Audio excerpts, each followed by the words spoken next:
Dan kini diceritakan di sebuah sungai jernih yang tengah mengalir. Sebuah cipratan air kini telah terlihat, dengan tangan sebagai titik geraknya. Dan, kini Qin dan Dodol yang sedang berendam di segarnya air sungai yang tengah mengalir. Dan tak lupa dijelaskan bahwa, setelah hampir 2 jam, Kristan dan Ririn akhirnya meninggalkan hutan bambu dan sampai di sungai di dekat kemah mereka dengan selamat. Sebelum meninggalkan hutan bambu, mereka sangat tegang, takut akan menghadapi bahaya lagi. Lalu Ririn yang bersembunyi di badan Dodol kini mengungkapkan bahwa, dia juga ingin mau mandi dan menyuruh Qin agar jangan mendekatinya. Lalu dijelaskan kembali bahwa, sekarang mereka sudah lepas dari bahaya, begitu mereka mulai merasa lega, kelelahan di tubuh mereka pun mengalir seperti air pasang saat ini, dan mengungkapkan bahwa mereka sudah tidak ingin bergerak lagi. Dan di tengah itu semua, kini dijelaskan kembali bahwa, keluar dari air saat langit sudah benar-benar cerah, kemudian mereka memaksakan diri untuk membangkitkan semangat dan mulai membersihkan kotoran di tubuh mereka. Hingga kini telah tiba, setelah kembali ke kamp, Ririn tidak kuat lagi dan langsung berbaring di tempat tidur. Dan di saat itu pula Qin mengingatkan Ririn untuk jangan tidur dulu, dan ganti pakaiannya sebelum tidur, dan jangan sampai masuk angin. Ririn pun menyetujui hal tersebut, lalu, sementara, Kristan pergi ke dapur. Meskipun dia terlalu lelah untuk bergerak, perutnya yang kosong terus mendesaknya untuk memakan sesuatu. Dan di saat itu pula Ririn ingin mengganti baju, dan menyatakan bahwa, dia tidak mungkin tetap berada di sana. Hingga tiba di mana Qin mulai menampakkan sebuah keterkejutan yang dia alami. Yang dimana, sebuah babi kini telah mengeluarkan sesuatu yang membuat Qin terkejut dibuatnya. Dengan hal itu, kini Qin bergumam bahwa, ada apa ini? Jangan-jangan ada hewan liar masuk ke kamp. Dan setelah itu, dia kini melihat hal yang di sekelilingnya. Qin pun mulai mendekati sebuah sesuatu yang dia lihat kala itu, tak luput dia bergumam bahwa, sebelumnya dia penasaran dari mana datangnya obor Ririn. Ternyata terbuat dari lemak babi, tapi sulit membayangkan seperti apa ekspresi Ririn ketika dia membelah perut babi hutan dengan pisau dan mengeluarkan minyak dari lemak babi. Dan dikala dia penasaran, kini sebuah kakinya gemetaran kala itu. Hingga tak lama dari kejadian itu, kini dia merasakan sebuah kesakitan amat sangat. Hingga kini tiba, Qin melihat lututnya yang telah terluka. Sembari sebuah tangan yang menyentuh lutut dia juga mengungkapkan bahwa, sepertinya dia harus beristirahat untuk beberapa saat. Dan kelihatannya, kedepannya sudah tidak bisa menggunakan Swift Cheetah Talent, dan menurutnya kalau tidak seluruh lututnya akan lumpuh. Hingga kini tiba di mana, Qin melihat sistem, dan sistem tersebut menginformasikan bahwa, host berhasil menyelesaikan misi menyelamatkan diri dari mulut ular piton, dan memperoleh 1000 poin. Dan saat itu juga kini dia mengungkapkan bahwa, misi ini sungguh sangat mengancam nyawa. Lalu kini Xin berpindah kepada Qin yang sedang melihat Ririn beristirahat. Dia juga mengungkapkan bahwa, Ririn, dia sudah memanaskan bubur honey lokas, dan menanyakan apakah Ririn mau makan. Namun, Ririn tak menyadari hal itu, dan Qin pun langsung meletakkan bubur yang dia bawa. Kini beranjaklah Qin duduk dan menggumamkan bahwa, sosok yang lemah lembut ini. Lalu, memandang Ririn yang telah terlelap, tak lupa Qin mengungkapkan bahwa, dirimu yang tampak heroik tadi malam, sepertinya itu bukan ilusi. Sebuah daun pisang kini dia pegang dengan sebuah pernyataan bahwa, sejujurnya, tak disangka Ririn memiliki keberanian untuk mencari Qin, dan menurutnya ini adalah sesuatu yang tak pernah dia duga. Dan, bahkan kepikiran untuk menyiapkan kain kasa dan obor. Lalu, dia beranjak menyegerakan tidur dan mengungkapkan bahwa, Qin masih terlalu menyepelekan Ririn. Hingga kini tiba di sebuah malam hari, yang dimana kini Ririn dan Qin makan semeja, lalu sebuah perbincangan dimulai dengan Qin yang mengatakan bahwa, jadi, Ririn mengikuti sepanjang jejak di tanah itu hingga menemukannya. Ririn yang kala itu melahap sebuah makan kini menanyakan bahwa, apakah ada yang salah dengan hal itu? Lalu, Qin pun mengungkapkan atas jawaban Ririn bahwa, jejak itu ditinggalkan oleh Titan Piton saat bergerak. Dan saat mendengar hal itu dari Qin, sebuah wajah ketakutan dan terkejut kini diperlihatkan Ririn kala itu. Hingga kini dia yang sedang makan mengatakan bahwa, bukankah akan berbahaya bagi kita kalau tinggal di sini? Namun, pernyataan yang telah Ririn lontarkan, kini Qin membalas dengan mengatakan bahwa, seharusnya tidak. Lalu, dia juga menjelaskan bahwa, jika Titan Piton akan muncul, pasti sudah muncul sejak lama, dan tidak mungkin menunggu sampai sekarang. Lalu, Ririn yang kepikiran dodol pun, kini menanyakan tentang makanan dodol yang akan dimakan untuk kedepannya. Lalu, Qin pun menjelaskan kembali bahwa, dia melihat jejak itu hanya setelah dia pergi jauh ke dalam hutan bambu. Dan menurut Qin, jika hanya beraktivitas di pinggiran hutan bambu, seharusnya tidak masalah. Lalu, Ririn yang mendengarkan hal itu, merasa bersyukur atas apa yang ditetapkan Qin. Dan di tengah itu kini Qin juga mengungkapkan bahwa, dia berterima kasih kepada Ririn atas apa yang dilakukan waktu itu. Lalu, dia yang tak menyadari hal itu kini hanya membeku kala itu. Dan tak selang beberapa waktu, kini dia mulai menyadari hal itu, sebuah wajah memerah kini nampak di wajahnya. Dan, atas pernyataan Qin, kini dia mengiyakan hal tersebut. Lalu, kini cerita berpindah pada saat sebuah daging kini telah dipotong dengan sebuah pisau. Dan Qin yang kala itu berusaha memotong daging itu, kini menjelaskan bahwa, hari ini Kristan bangun jam 12 siang, meskipun dia tidur hampir setengah hari, tubuhnya masih terasa agak lelah, dan setelah melewati satu malam, lututnya menjadi merah dan bengkak, tapi dia tidak punya sisa waktu untuk istirahat. Karena, mereka harus segera membuat keempat bangkai babi hutan itu menjadi daging asap, bacon, agar tidak membusuk dan berbau jika dibiarkan terlalu lama. Lalu Qin yang tengah memotong daging itu, kini Ririn mengungkapkan bahwa, potongan daging yang dia potong terlalu jelek. Namun, Qin pun menjelaskan bahwa, itu hanya sebuah daging, jelek atau tidak, menurut Qin kayaknya itu tidak penting. Dan dijelaskan kembali bahwa, tetapi jika ingin memproses keempat babi hutan, beban kerjanya tidak sedikit. Dan bahkan dengan bantuan Ririn, Kristan baru bisa menangani satu babi hutan setelah sibuk seharian. Dan setelah itu, Qin merebus sebuah tulang kala itu, tak lupa dia menjelaskan bahwa, babi hutan sulit didapatkan, dan Kristan tidak menyia-nyiakan apapun yang bisa dimakan dan digunakan, misalnya, organ dalam yang tidak bisa diawetkan dengan cara diasap, dan sedangkan untuk tulangnya, Kristan menyiapkan sebuah kuali besar di atas tanah dan memasukkan tulang yang sudah dibersihkan untuk dimasak, dan rencananya untuk direbus menjadi gelatin. Lalu kini sebuah daging telah dipersiapkan untuk pengasapan, tak lupa Ririn menanyakan bahwa, daging sebanyak ini, mau diasap hingga berapa lama? Dan Qin pun mengungkapkan bahwa daging itu akan diasapi selama 2 hari 2 malam. Lalu, setelah sibuk dikerjakan selama 3 hari, Kristan akhirnya selesai memproses 4 ekor babi hutan. Lalu waktu berlalu hingga sebuah api mengasapi untuk daging telah menyala, dan di saat itu juga Ririn pun menanyakan apakah tidak apa-apa meletakkan daging seperti itu. Lalu, Qin mengatakan bahwa, apa boleh buat, rak gantungan sebanyak ini tidak muat kalau diletakkan di dapur. Lalu kini Sin berpindah kepada siang hari di hutan. Qin yang kala itu terbangun, kini dipanggil oleh Ririn yang menyuruh Qin datang menemuinya. Hingga Qin yang tidak tahu akan hal itu, kini Ririn pun berteriak histeris yang mengungkapkan bahwa, daging yang dia buat telah hilang dicuri. Dia terkejut mendengarkan perkataan Ririn kala itu. Dan ketika dia telah sampai di tempat itu, kini dia melihat tempat itu yang telah berantakan.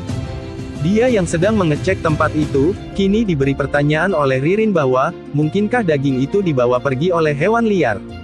Qin pun menyatakan bahwa itu sepertinya bukan. Dia pun juga menjelaskan bahwa, rak gantungan bacon sangat besar dan sulit dibawa. Dan jika diseret oleh hewan liar, seharusnya masih ada bekas rak saat diseret di tanah. Namun di lantai sama sekali tidak terlihat jejak apapun. Lalu, dia yang melirik dodol yang tengah tidur terlelap kini menjelaskan bahwa, dan si dodol tidak bereaksi sama sekali. Hewan yang hidup di alam liar seperti si dodol, meski tertidur, tetap menjaga kewaspadaan penuh. Jika ada hewan mendekat, si dodol seharusnya bisa langsung menyadarinya. Dan, setelah itu, kini Qin mulai berinisiatif untuk sepertinya malam ini dia mau berjaga. Lalu Ririn yang mendengar itu dari Qin kini memberikan sebuah saran bahwa, kalau begitu seperti yang sebelumnya, Ririn berjaga di awal tengah malam. Namun, Qin yang mendengarkan itu kini menolak tawaran tersebut. Lalu, dia juga mengatakan bahwa, hari ini aku mau tidur seharian, jadi kalau begadang sepanjang malam seharusnya tidak masalah. Dan menyuruh Ririn untuk menjaga dulu daging asapnya. Hingga kini sebuah malam yang dingin nampak di dalam sebuah gua. Qin yang kini telah tertidur dengan lelapnya. Qin telah terbangun dan mengungkapkan bahwa, tidur malam ini terasa nyaman. Dan di tengah itu semua, kini Ririn yang tengah duduk menanyakan kepada Qin apakah Qin sudah bangun. Dan, dia yang telah terjaga kini menanyakan kepada Rin akan berapa lama waktu dia tertidur. Lalu, Ririn yang membawa sebuah mangkok gerabah kini mendekati Qin dan mengungkapkan bahwa, langit sudah gelap total, dan kira-kira sudah jam 10 malam. Dan setelah itu, Qin pun menanyakan apakah dia tertidur selama itu. Dan, setelah itu kini Ririn memberikan sebuah rebusan daun mint dan mengatakan bahwa, dia memberikan sebuah teh daun mint yang baru selesai Ririn buat, supaya meningkatkan kesadaran. Qin yang senang akan hal itu mengucapkan sebuah terima kasih pada Ririn kala itu. Sebuah teh daun mint kini masih hangat dan beraroma. Lalu, kini dia terjaga dengan di sebuah api yang kini berkobar. Dan di tengah itu, dia bergumam bahwa, 4 ekor babi hutan, paling sedikit pun beratnya lebih dari 300 kilo, itu bisa dimakan selama setengah tahun. Dan selain itu, ada juga kulit dan urat hewan yang jika diproses dengan benar dapat digunakan untuk membuat pakaian. Sembari menuangkan makanan dalam mangkok ini dia berpikir bahwa sebelum itu, dia harus mencari tahu, bagaimana baconnya bisa menghilang.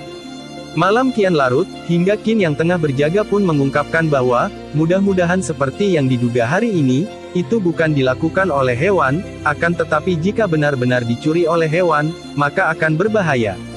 Hewan yang bisa mendekati Kam dengan tenang, dan bisa mencuri bacon tanpa meninggalkan jejak. Dan takutnya suatu hari nanti, Qin dan Ririn tidak akan bisa bangun lagi setelah tertidur di malam hari. Hingga kini malam yang telah berganti pagi di sebuah hutan. Qin yang saat itu masih menunggu akan yang dia tunggu kini bergumam bahwa, langit sudah terang, dan menanyakan apakah pencuri itu sudah tidak akan datang. Hingga sebuah burung kini tengah berada di atas awan di pagi hari. Qin yang kala itu mengantuk kini dia bergumam bahwa, tapi masuk akal juga, kalau dia pencurinya, dia tidak akan melakukan kejahatan di tempat yang sama dalam waktu yang berdekatan. Dan sepertinya dia harus tetap waspada dan berjaga sebelum mengetahui bagaimana baconnya menghilang. Lalu di tengah dia berjaga dari malam, kini raut wajah terkejut telah diperlihatkan. Sebuah burung yang kini melesat turun, hingga sebuah informasi sistem muncul dengan informasi bahwa, Golden Eagle seekor burung pemangsa yang termasuk famili Accipitridae genus Aquala panjangnya sekitar 1 meter dan memiliki lebar sayap 2 meter. Dan elang emas adalah salah satu dari 10 pemangsa teratas di dunia, ia pandai membumbung dan meluncur. Biasanya dia melayang dalam garis atau lingkaran lurus sambil melihat ke bawah ke tanah untuk mencari mangsa. Dan, setelah melihat target, elang emas umumnya akan turun dari langit dengan kecepatan 300 km per jam, menancapkan cakarnya ke tengkorak mangsanya, dan menyebabkan mangsanya langsung kehilangan nyawa. Karena kemampuannya yang kuat untuk menangkap mangsa, orang sering menggunakannya untuk berburu dan menjaga domba di alam liar setelah menjinakkannya. Dan setelah penjelasan itu, kini Qin yang dibuat terjaga akan informasi yang dia terima kala itu. Lalu, sebuah elang yang kini tengah mencengkram bambu, sebuah sistem kembali menginformasikan bahwa, ada 2 cara untuk menjinakkan elang emas. Yang pertama adalah dengan membesarkan elang emas sejak ia masih kecil, membangun hubungan dan perasaan dengannya, dan perlahan-lahan mengajarinya seiring ia tumbuh besar. Dan, jenis kedua adalah melatih ketahanannya. Dalam istilah awam, jangan biarkan elang emas tidur, biarkan dia mengantuk hingga sifat ganasnya yang liar terkuras habis. Dan, harus diketahui bahwa elang emas adalah jenis hewan yang sangat kesepian. Selama proses menahannya, manusia harus berada pada kondisi sadar agar dapat dianggap dan dikenali oleh elang emas. Sebuah ekspresi syok ini telah diperlihatkan Qin, dan dia pun tak luput bergumam bahwa, jangan-jangan siluman dalam legenda, tapi ternyata diam-diam menetap di pulau ini. Dan mengungkapkan bahwa yang dia lihat adalah elang siluman. Lalu kini scene cerita berpindah, yang dimana sebuah perbincangan yang dilakukan oleh Rin dan Qin, Ririn yang telah mengetahui bahwa, bacon itu telah diambil elang emas. Kini Qin menjelaskan kepada Ririn bahwa, seekor elang emas yang sangat besar, yang mengambil bacon itu. Lalu kini Ririn mulai mengungkapkan dengan antusias bahwa, pantas saja baconnya bisa dibawa pergi tanpa itu, tapi sampai hari ini baconnya yang sudah selesai diasap, jadi asalkan sudah dimasukkan ke dalam wadah gerabah, kita sudah tidak perlu khawatir lagi.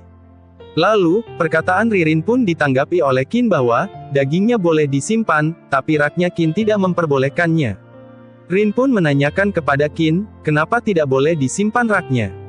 Qin pun mulai menjelaskan bahwa, dia berencana membuat perangkap untuk menangkap elang emas, kemudian menjinakkannya. Dan sebelum itu, rak gantungan harus dibiarkan seperti semula, agar si elang emas tidak curiga. Hingga sebuah gambaran akan jebakan kini Qin menjelaskannya kepada Ririn. Dan mengatakan bahwa, struktur perangkapnya kira-kira seperti ini.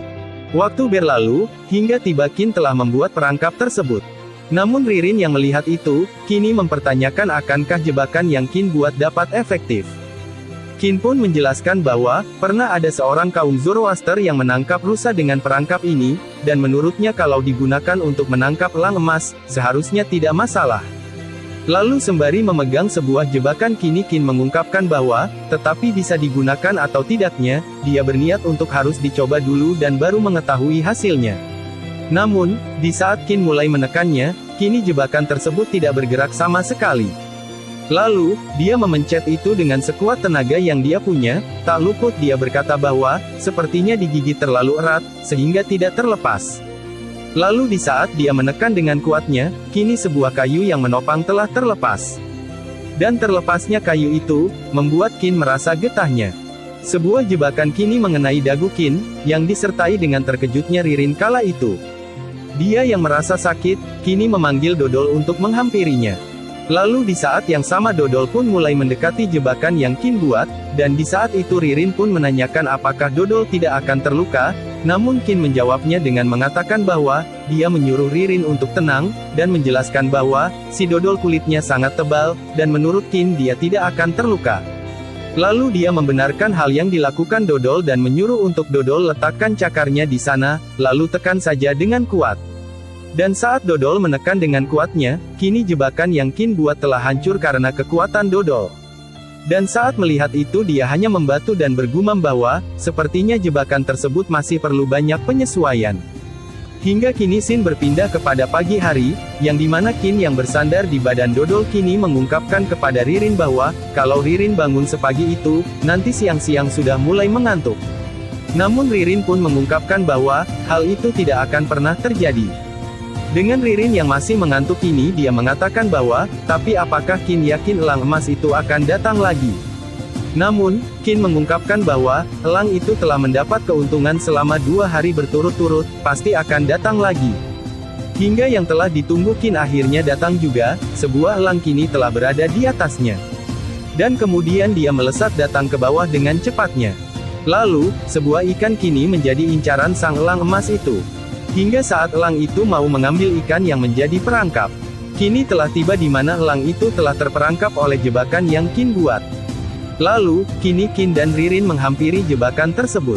Dan Ririn kala itu juga mengungkapkan bahwa, kenapa Qin masih berdiam diri saja saat melihat itu. Qin pun menjelaskan bahwa, masih belum saatnya kita keluar. Dan, kini Qin yang melihat elang itu terjerat kini mengungkapkan bahwa, elang emas tidak hanya memiliki cakar yang tajam, tetapi juga memiliki paruh yang kuat. Kalau buru-buru ke sana sekarang, nasib kita sedang sial, dan bisa-bisa mata kita sudah dipatuk hingga buta. Lalu Qin pun mengungkapkan untuk biarkan elang itu meronta-ronta di sana, nanti kalau dia sudah lelah, baru kita ke sana. Waktu kian berlalu, di saat siang hari, sebuah elang yang kini tenang, mulai berusaha melepaskan tali yang mengikatnya. Qin dan Ririn yang kala itu menghampiri elang itu, kini Ririn mengungkapkan bahwa elang itu, sangat besar, dan tingginya sudah melebihi pinggangnya. Namun Qin berpendapat lain, dia mengungkapkan bukankah itu karena kaki Ririn itu pendek. Lalu, Ririn pun menerangkan bahwa, dia juga hampir setinggi pinggang Qin. Namun Qin membalas dengan mengatakan bahwa, dia tidak bilang kalau dia tinggi. Dan di saat itu, kini Dodol yang menghampiri elang itu, membuat elang itu ketakutan. Dan di saat elang itu ketakutan akan Dodol, kini Qin yang melihat itu mengungkapkan bahwa, tapi setelah dia lihat ternyata Ririn benar, elang emas memang terlalu jauh di atas rata-rata. Lalu, di saat itu pula Qin mulai bergumam bahwa, belut yang ditemukan sebelumnya ukurannya juga jauh di atas rata-rata, si Dodol dan Titan Piton juga lebih besar dari yang diperkenalkan oleh sistem.